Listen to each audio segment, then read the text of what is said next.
तुम मंदिर के नीचे अकेली क्यों बैठी हो? युवक ने प्रश्न किया। नागन्या ने शांत स्वर में उत्तर दिया, मैं इस मंदिर में रहती हूँ। यही मेरा घर है। युवक आश्चर्यचकित हो गया। यह मंदिर गांव से बहुत दूर है। यहाँ कोई नहीं रहता। ये जगह सुरक्षित नहीं है। हत्या, डकैती जैसी घटनाओं के कारण गांव वाले यहाँ नहीं आते। मुझे लगता है तुम्हें गांव में रहना चाहिए, वहाँ सुरक्षित रहोगी। नागन्या की आंखों में एक चमक आई। वो हल्की मुस्कान के साथ बोली, अगर तुम्हें लगता है कि मुझे गांव में रहना चाहिए तो तुम्हें मुझसे विवाह करना होगा। यह मंदिर जिस देवता का है वही मेरे पिता हैं। युवक और भी चौंक गया। ये तो नाग देवता का मंदिर है। नागन्या मुस्कुराई। हाँ, मैं उन्हें ही अपना पिता मानती हूँ। सच कहूँ तो मैं इस गांव की नहीं हूँ। मैं नदी के उस पार की हूँ। मेरे माता पिता कुछ दिन पहले ही मर गए। मेरे भाइयों ने सारी संपत्ति बांट ली और मुझे घर से निकाल दिया। मुझे जान से मारने की धमकी मिली, इसलिए मैं यहाँ रहती हूँ। ये कहानी नागन्या ने गढ़ी थी। उसका असली इरादा कुछ और ही था। युवक उसके सौंदर्य से मंत्रमुग्ध हो गया। उसके मोहक चेहरे को देखकर उसके मन में एक अजीब सी भावना उमड़ आई। उसे वो पत्नी के रूप में चाहिए थी। उसने एक ब्राह्मण को बुलाया और मंदिर में ही उससे विवाह कर लिया। संध्या हो चली थी। नागन्या के अपने नागरूप में लौटने का समय आ गया था। उसके पास कुछ ही घंटे बचे थे। इतने में उसे सुहागरात पूरी करनी थी। युवक ने अपने घर का ताला खोला। दोनों अंदर गए। उसने दरवाजा बंद किया। नागन्या ने अपने मोहक रूप और रहस्यमय स्पर्श से उसे प्रेमजाल में बांध लिया। उसके स्पर्श से वो अपना सारा होश खो बैठा। उसने खुद को उसके हवाले कर दिया। कुछ ही क्षणों में वो उसके प्रेम की लहरों में डूब गया। रात के अंधेरे में उसका शरीर नागरूप में बदल गया। अब वो एक स्वतंत्र नागन्या थी जिसके सामने कोई सीमा नहीं थी। वो गांव भर घूम सकती थी। इस दौरान उसकी नज़र एक घने आम के पेड़ पर पड़ी। पेड़ की ऊंची शाख पर एक बड़ा पक्षी का घोंसला था। उसे अचानक भूख लगाई। उसने बिना देर किए घोंसले में प्रवेश किया और सारे अंडे खा गई। वहीं पेड़ पर वो गहरी नींद में सो गई। भोर तक वो पेड़ की चोटी पर आराम कर रही थी, लेकिन जैसे जैसे सूरज ऊपर चढ़ने लगा वैसे वैसे गांववाले जागने लगे।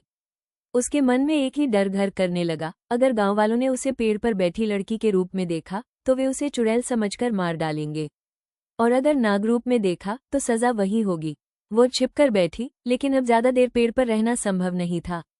बिना किसी की नजर में आए वो धीरे धीरे नीचे उतरी और पेड़ के नीचे बैठकर ध्यान लगाने लगी। एक वृद्ध महिला उसे देख रही थी। उसे आभास हुआ कि यह कोई साधारण स्त्री नहीं बल्कि कोई दिव्य शक्ति है। वो दौड़कर गांव गई और सबको बताने लगी, हमारे गांव में एक देवी आई है। लोगों ने इस बात पर विश्वास कर लिया और उस पेड़ के नीचे उसके रहने के लिए एक छोटा सा आश्रम बना दिया। लेकिन युवक के मन में एक अलग ही द्वंद्व चल रहा था। जिससे उसने मंदिर में विवाह किया था वो अब पूरे गांव की पूजनीय साध्वी बन गई थी। लेकिन वो क्या कहता? उसके पास कोई सबूत नहीं था। अगर वो लोगों के सामने ये कहता कि यह उसकी पत्नी है तो लोग उसे पागल समझते। वे उसे गांव से निकाल देते।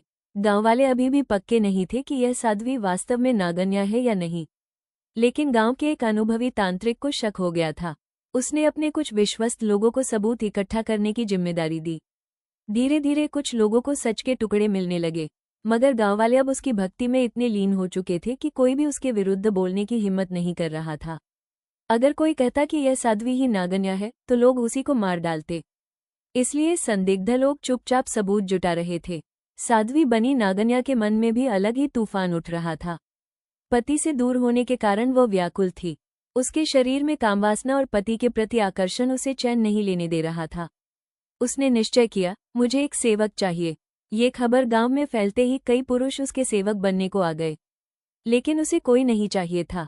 उसे तो उसका पति ही चाहिए था, मगर वो कभी उसके आश्रम में आया ही नहीं। एक रात वो युवक नदी किनारे अकेला बैठा था। वो सोच रहा था, उसका किया हुआ विवाह सच था या भ्रम। साध्वी गांव में घूमने के बहाने नदी किनारे आई। दूर से ही उसने अपने पति को देखा। क्षण भर के लिए वो स्तब्ध रह गई।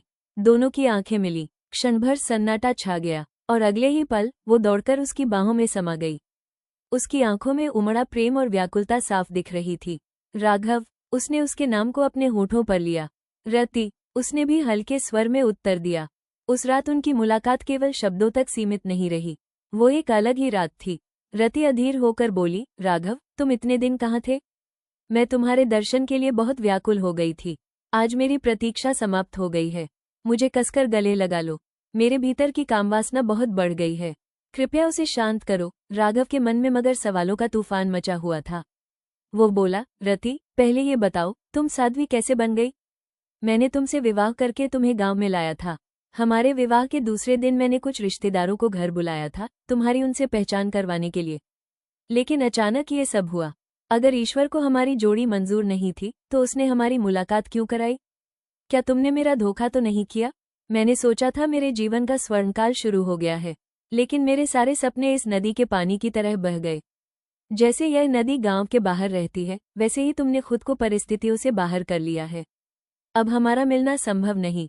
गांव वाले कभी भी एक साध्वी को सांसारिक जीवन में नहीं देख सकते। उनके लिए तुम अब एक देवी हो जो केवल पूजनीय है। तुम मुझे भूल जाओ, रति। यह वियोग मैं सहन नहीं कर पा रहा। राघव ने आगे पूछा, बताओ ना, रति, ये सब कैसे हुआ? रति आंखों में आंसू भरकर बोली, राघव, मुझे नींद में चलने की आदत है। उस रात मैं नींद में आम के पेड़ के पास चली गई। उसके बाद मुझे कुछ याद नहीं। जब आंख खुली तब मैं अपने घर में नहीं थी। लोगों को कुछ विपरीत न लगे इसलिए मैं ध्यान में बैठी रही। एक वृद्ध स्त्री ने मुझे देखा और पूरे गांव में खबर फैला दी कि एक साध्वी आई है। गांव वालों ने मुझे उसी रूप में स्वीकार किया और यह आश्रम बनवा दिया। मैं खुद ही अपने कर्म में फंस गई हूँ। राघव ने उस पर विश्वास किया और कहा, रति, तुम चिंता मत करो। मैं इस गांव में मजदूर के रूप में काम करता हूँ। मैं समय समय पर तुमसे मिलने आता रहूंगा और कोई रास्ता निकालूंगा। लेकिन तुम अब यहाँ से जल्दी चली जाओ। अगर गांव वालों ने हमें साथ देख लिया तो अनर्थ हो जाएगा। इतना कहकर राघव और रति दोनों अपनी अपनी राह चल पड़े।